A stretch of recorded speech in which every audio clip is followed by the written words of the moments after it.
Some of you may be wondering, what exactly is a hellbender? The hellbender, Cryptobranchus alleganiensis, is in fact the largest salamander in North America. It is part of the family Cryptobranchidae, which also includes the Chinese giant salamander and the Japanese giant salamander.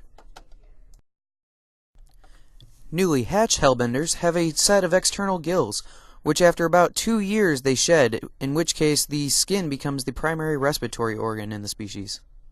The primary habitat for the hellbender is cold spring-fed streams with high dissolved oxygen concentrations, such as the Current River and Jack's Fork River in Missouri.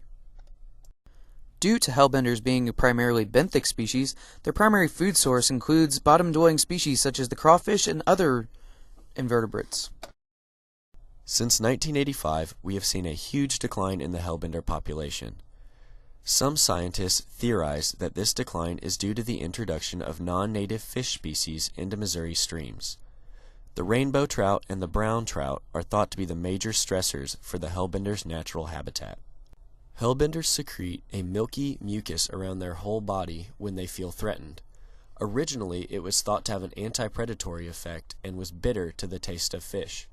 However, modern studies have shown that the milky secretion has no anti-predatory effect. In fact, it acts like catnip for the brown trout, and it increases its foraging behavior, causing small hellbenders, larvae, and eggs to get eaten. Young hellbenders do not appear to have this ability, but it has been observed in hellbenders at 25 weeks of age. Along with predation, parasitism has become a major contributing factor to the decline in hellbender populations. Parasites, such as leeches, are known contributors to the spread of diseases such as chytrid fungus. Chytrid fungus is a worldwide pandemic in amphibians and is one of the 3 largest threats to the amphibian population, next to climate change and pollution. It is believed that chytrid fungus was introduced from the introduction of African clawed frogs to non-native ecosystems. While chytrid does not directly kill the amphibian, it acts much in the way that AIDS does in humans, by suppressing the immune system to allow a secondary infection to cause the death of the amphibian. Scientists are predicting an extinction rate of approximately 50% of amphibian species within the next 50 years due to chytrid fungus.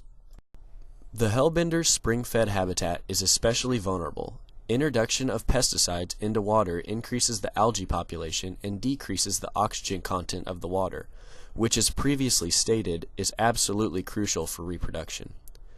Evidence shows that water in the Ozark region is fairly stable due to the wooded areas surrounding the streams.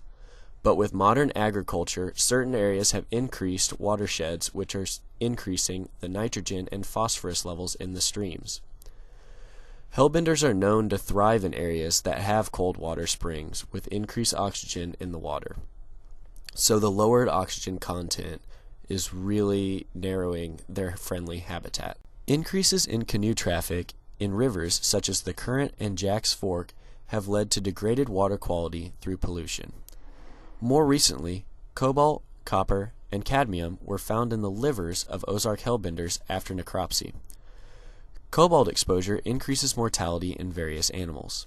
Exposure to chromium results in a loss of lipid and glycogen stores as well as decreased protein content in vital organs in amphibians. Cadmium is widely distributed in the aquatic environment and can act as an endocrine disruptor in aquatic organisms. Cadmium can also alter growth and development in amphibians. This could explain why there are so many hellbenders with deformities and abnormalities. Another chemical pollutant is the abundance of pseudoestrogens in the water. These chemicals disrupt the hellbender's reproductive system. In males specifically, pseudoestrogens reduce testicular size and sperm quality. Due to the hellbenders having external fertilization like fish, the environment may have a greater effect on their reproductive system than other species that do not reproduce in this manner. So some of you may be wondering, what is being done to save the hellbender?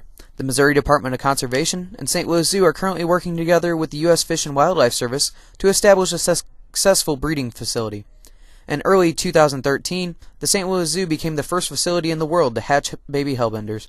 Currently, the St. Louis Zoo has over 4,000 individuals in captivity, which compared to the wild population estimated about 400 is astounding. In the summer of 2013, the St. Louis Zoo released 750 hellbenders into the Jack's Fork and Current River systems in order to help ascertain what the primary causes of the population decline are. The zoo plans to head start young hellbenders to about 7 years of age to help prevent the risk of predation, while also establishing greater population numbers in the wild. With all of this new research, there is hope that we may be able to prevent the extinction of this unique Ozark species.